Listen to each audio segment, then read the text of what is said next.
Hello， 大家好，我哋廣府話成日講嘅冇尾飛陀，咁啊冇尾飛陀咧就形容一個人好自由散漫，來無影去無蹤，一出咗門就冇尾飛陀，揾佢唔到噶啦。咁啊，你啲街坊問：喂，你個仔咧？嘿，你個衰仔冇尾飛陀嘅，出咗門，朝早一早出咗門啊，夜晚都未見影噶嘛。咁啊，來無影去無蹤，冇尾飛陀。咁佢點樣得嚟嘅呢個冇尾飛陀？喺舊時我哋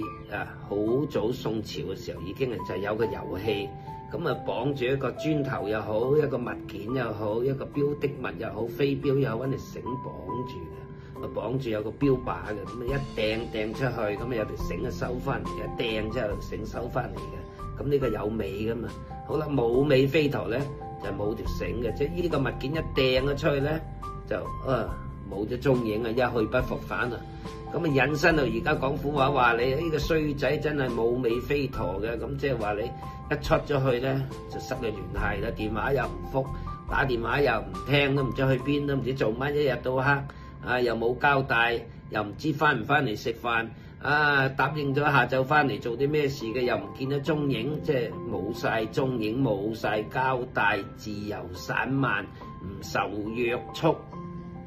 咁呢個人呢種壞習慣咧，咁啊廣府話就嘿，佢真係冇尾飛陀，信唔過嘅，你唔好指意佢，知佢真係冇尾飛陀，信唔過嘅。呢個冇尾飛陀咧，個意思就係咁樣嚟噶啦，多謝大家。